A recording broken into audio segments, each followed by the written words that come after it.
All right, so we're gonna jump in right away, and the reason why is because you notice how this is what I was talking about, the balance, how we use words and all that. But you notice how certain people say you gotta live life to the fullest. You know, you start to question like, what is the purpose of life? All right, and I'm gonna make the title of this video, and the reason why is because it'll tie into a lot of things that I'm gonna talk about. But basically, if you look at what is the purpose of life, people say, you know, they have different things, you know what I mean? One of the biggest things I hear is like to live life to the fullest, okay? We're gonna talk about balance. All right, what is the opposite of living? Dying. What is the opposite of love? Fear. But we can go down the line on that. But if you really want to look at it, shouldn't the purpose of life, since you're already living and you want to be balanced, shouldn't it be to learn how to die or transform? What is the meaning of dying for you? Because everything looks like it's inverted. If you really want to look at, for example, when somebody dies, you know, you go to a wake. So it's funny how we say we go to a wake when somebody's dead. So how is that? Are you going to a wake? So do you really just wake up when you die, right? And basically, are you really sleeping right now? Sleepwalking. So look at the way you look when you're in your mother's womb, okay? You are tied to an umbilical cord in your mother's womb, all right? When you come out the womb, that umbilical cord is cut. When you astral travel, okay, you are connected by that etheric cord that's connected to your stomach the same exact way, all right? And when you die, that's cut, all right? So you're here disconnected from your mother's womb, which means you don't live off your mother anymore. You're living on your, you know, you're not living off your mom anymore. You're basically you're more self-sufficient now. And now we're here, but we're etherically connected to the system, if you want to call it, because when your etheric cord is connected to this body, you are part of the system still. So you're still connected to the system. And then when you die, it gets disconnected. Okay? So this can go into like a system within a system, or simulation within a simulation, however way you want to look at it. See, I'll tell you right now, there's different ways to look at certain different theories, which is why people want to talk about like the system within a system, the simulation within a simulation, flat earth, round earth, however way you want to look at it. See, when your first eye is functioning properly and opening, you will start to see the connectivity and the functionality and how these two things work together. Look at flat earthers, round earthers. It doesn't matter. They both have some information where, you know, it'll put you down a bunch of rabbit holes. Okay? These eyes are lenses that literally the world is pulled right before your eyes. And this is where it's like the illusion, the lies, everything is just pulled over your. This is basically, once you lift the veil, is basically this is what you see things for what it is. But instead, everything's pulled right in front of your eyes, because it's pulled because this, it's not even, don't look at it as your eyes. Picture it as you have your body without the head, right? The moment I put my face on, now I see the world through this veil that I just put over my face. Okay? Now, if I change the lens, let's say on a camera, I could put a fisheye lens and the world will look round. If I put a different type of lens, the world will look flat. Okay? But it just depends on the lens that I have. All right? But it's basically depending on the lens that I have. These lenses, everybody's going to have different lenses on. Somebody will believe one thing, another person will believe the other thing. But it doesn't matter. They're both correct. It's just that they're wearing one lens, I'm wearing another. When we both take off our lenses, we both see things for what it is. But both of us is really just me in reality. Okay? So this is one thing to really take into account. You always have left-hand path, right-hand path. Look at the way we use that. First of all, when you overuse one hand, the other hand goes dormant. Isn't it better to be ambidextrous? See, when you use your right hand, if you're a righty, you use your left side of your brain. If you use your left hand, you use your right side of the brain. But if you don't use your left hand, what happens is that a lot of the stuff from the right side start to go dormant because the body doesn't need it, so it'll just discard it or make it go dormant, it doesn't use it. It's saving energy. Okay? So when you look at right hand path, see, these are very powerful tools. These hands that you have, okay, all your organs, all your chakras, which are co-governed by planets, are all found in different points in your hand. This is why reflexology is very important. And it's important to know the mechanics of your body for that reason. Spiritually, physically, and any way you want to look at it. Okay? The hand chakra color is gold. Both of them. But don't forget, you don't do things with one hand. You need two hands. Okay? You need two hands. If you're going to pick something up, you need the right and left hand. Now look at the way we use things. Okay? You notice how when you say, you know what? You're right. Because the word right can mean I'm correct, or it can mean I'm making a right turn. But why does that word right mean yes? And like when we want to say anything other than right, which would be left, it's kind of like negative, like no, you know? But I'll show you how one needs the other. Okay? If you say I'm right or right hand, basically when we look at right hand path, that's dealing with light, white magic, right? Gray magic is basically in the middle, because left hand path is basically dealing with darkness, the void, black, nothing, right? But white is also blank. All right, so it's the same as black, but you just add the N in there, now it's blank. Okay? Now one thing that's interesting is this. When you talk about left deals with, like, you could say, is there anything left? And you could say no, it's done. There's nothing left, no thing. Okay? Is there anything left over? There could be a little bit of leftovers, but then that gets used. Now there's nothing left. You know how they say nothing left? They don't say nothing right. Like in hands of where you're talking about having something physical, you would say no, there's nothing left. And then nothing left, because that's the no thing, the nothing, the pitch, the void, the black. But here's the thing though. If you look at white, you pretty much have everything. You have everything here in this realm. Like, yeah, I have everything here. Okay? I live in this realm and I have everything I need. But don't forget, everything that you have here, this physical realm, is 99.999% empty space. Which means that you technically have nothing in this light realm. And don't forget, without the darkness, this everything you call light couldn't even exist. So the black, the void, the darkness is no thing, nothing, but it is everything at the same time. Because here's the thing. Everything outside of you is not really what you have. What you have is you, self. That's yourself. Everything that's outside of you is yourself, based on the frequency, vibration, and your mindset, belief system that you created is where you're at in this present moment right now. This is your happening based on your happiness. So here's what happens now. If I have nothing and I am in the darkness, it's just me. Now I have everything. Everything outside of me just weighs me down, because my belief is in the things that I get attached to. So this is where, when you transform, if you learn how to die, you will have a lighter heart space. You will have a clearer vessel. Your intuition, this is why they say, because first of all, you got to have a clear gut too, but this is all based on, you see, a lot of people have attachments to even food. Okay? Food is a drug, because the same way you're addicted to drugs, you're addicted to food as well. And the more food you put in your gut, like, look at those, the saying, cleanliness is next to godliness. So the more you are putting in, the dirtier you are becoming. All food is poison, everything. But see, here's the thing. As above, so below. This is where I'm going to talk about balance too. I spoke about in one of my videos. I suggest you guys go watch it. It's called Zigzag is Your Hookup. Holler if you hear me. I speak about how the vagina and the mouth look kind of similar. Okay?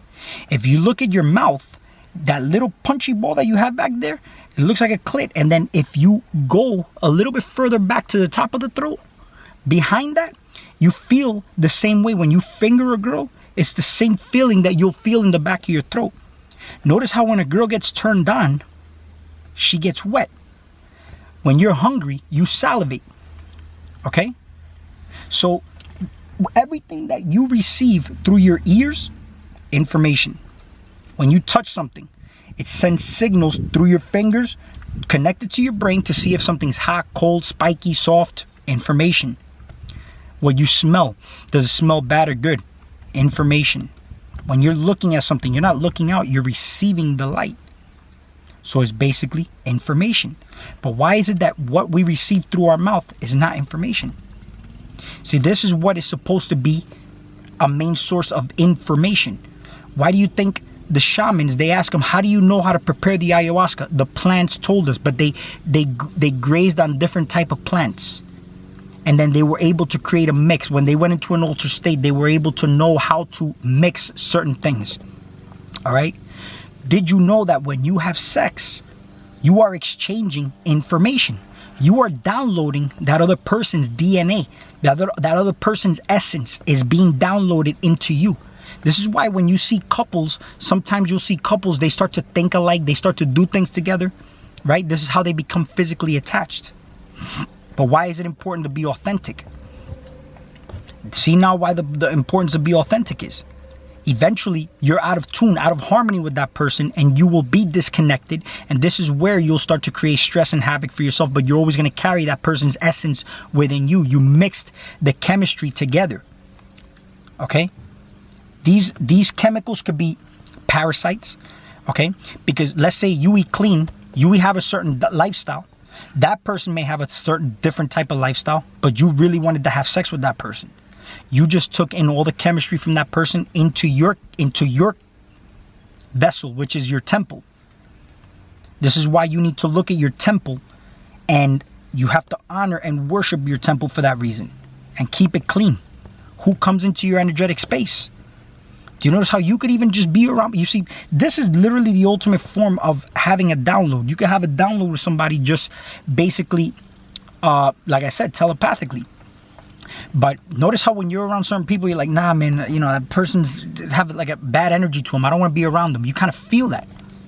Imagine what you're doing when you're physically having sex, or when you're physically putting food in your mouth that they call a diet, which is basically deity. This is why when you put something in your mouth, you're getting a download the same way when you have a download through sexual intercourse. Okay? Everything you put in your mouth.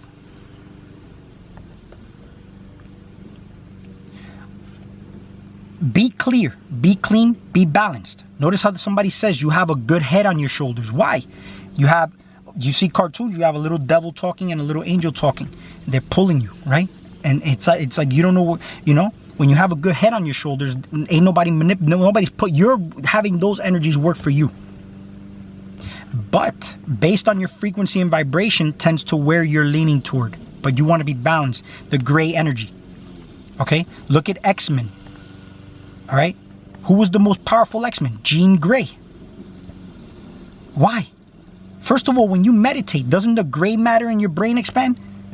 Your focus muscle, your frontal cortex. That's the strongest energy you can possibly access is gray matter. They both work for you. You see, there's people who call themselves God, but how could you be God because God is all knowing? But how do you lean only toward one energy and not know the other? Or not use the other? God is all-knowing. So if you're God and you're all-knowing, you would use both sides to your advantage. And first of all, you would have no illusion of separation, which is what we basically experience here in this realm of reality. So when you're truly on the right path is basically, which is your path, and everybody has their own path. But just think about this. This is where you know you're on the right track. When you see the word track, because you're the train conductor. You are now charging, and it's not charging people, because look at the word we use. We're charging people like you're taking something from them. No, you're physically charging them. You're turning them on. What is a person who's really turned on? We look at the word turn on also, and we use that word wrong. Because we think turn on, we look at it as the lustful way to turn on. No, turn on is basically you being turned on, yes, from your root chakra, but bringing it up in a loving way. Because when I spoke about in my last video about the love frequency and how it's used wrong, the love frequency is one thing works with something else in harmony without expectations. It is unconditional. That's what true love is. So if you have your root chakra, it goes in harmony with your solar plexus and your sacral chakra in harmony in such a way where these colors are now balanced. That's why your sacral chakra, which is sacred, it's the second chakra right above your by your pubic area. Okay, notice the orange color mixing red and yellow in a balanced way. You have 3 harmonious lower chakras, and you're able to climb up to the gateway to heaven, which is the heart. Anagram for earth, the earth green, beautiful green color, but instead we focus on the color green of money instead of focus, and we got to have a balance. Because it's not to say money sucks. No, money you need. If you have money, you can empower other people, travel to different places, do different things, put yourself in a better state. Because what fucks people up? Stress of bills and all that. But when you have money, what do? You just stay up to par. But don't now that you have money, you want to buy more stuff. You want to, put yourself in more debt. And instead, just live your simplicity. The best form of sophistication. I made the last video on this. Go check it out. But this is why it's important to be balanced, because if you're balanced here and you don't have so many attachments, your heart is lighter. And lighter doesn't mean lighter in weight, because we use that word wrong. Light could be light color or lightweight or whatever. You know what I mean? But lighter meaning, because even when something's vibrating higher, look at water. Water, when it starts to solidify, it goes into a liquid and then solid state, but the vibrations become slower and slower and slower until it freezes. But when something's vibrating higher, what happens? It's lighter, it becomes mist. So now your heart, this is what the whole, light as a feather mean.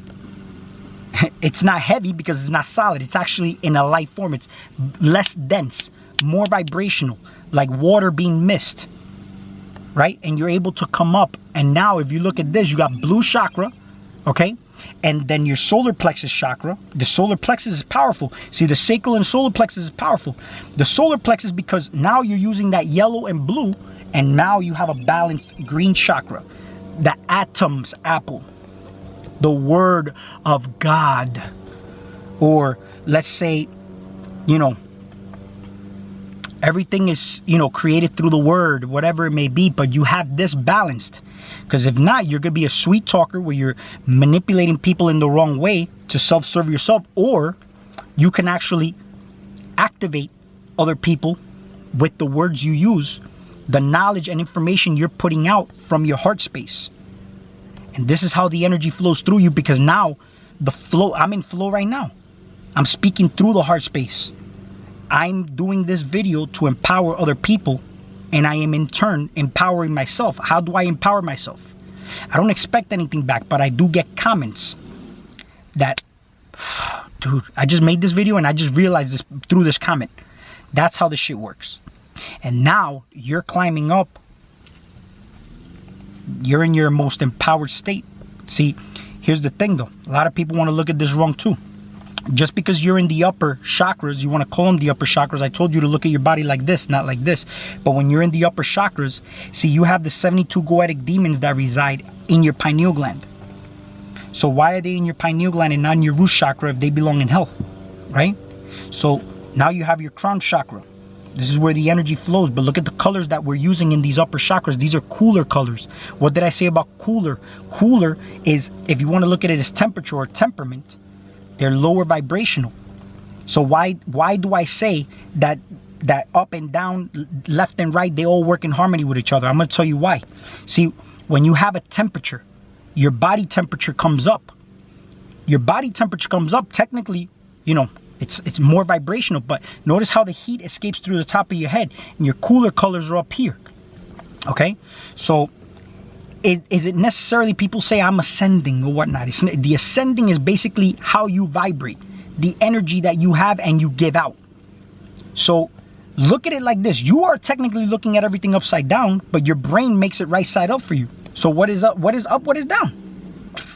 Is hell really this way and heaven this way? It's all working in harmony. Because for you to really properly even be in a heaven state, you need to have the roots strong. You need to have strong roots. See, people talk about black and white, melanin, this and that. But what color are roots on a plant? They're white. When they're brown or black, they're rotten. But the soil is dark. The darker the soil, the better. That means worm castings. See, because you have red soil, you have brown soil, but the darker, the blacker the soil, the stronger the soil is. That means that there's a lot of nutrients in that soil. So don't look at it for what it is. Use everything to your advantage. The way people say right hand, left hand, it's the same thing. They both work in harmony with each other. You pick something up with two hands. What's left? You're right. What's left? You're right. Whatever you see is technically empty space. So when you're in the darkness, you technically have everything, because in the darkness, when you close your eyes, none of this exists. When you die and transform, nothing exists. You only have what you left behind, which is everything you used here to animate everything outside of you. So don't take things literal. People talk about, I'm gonna, energy vampires and stuff like that. I mean, if you're thirsty, you drink water, right? When you're hungry, you eat. Does it make you a vampire? No, you just, you utilize things when you need them. Just don't overuse them. Stay in your love space, not the lust space. Stay centered, not black or white, because black is white, white is black. Same shit. If you look at a photographer, they say black is the to a photographer, black is the absence of color, but technically it's all colors put together in one, which makes it all black. And then white, people could say it's all the colors, but to a photographer, white is all the colors. So it's basically how it is. I mean, I'm even having conversations with people and I'm decoding things one way. Well, I had a conversation with the Mayan Jinn Abaddon and he sent me a message. I decoded it a certain way and it really meant something totally different. Not what we were arguing, but it was like, fuck, man. You see how many different ways you can look at certain things? And, I mean, that's all I wanted to cover in this video. So I appreciate you all. Like, share, and subscribe. If you guys, have anything to say, leave them in the comments. And, we'll talk soon.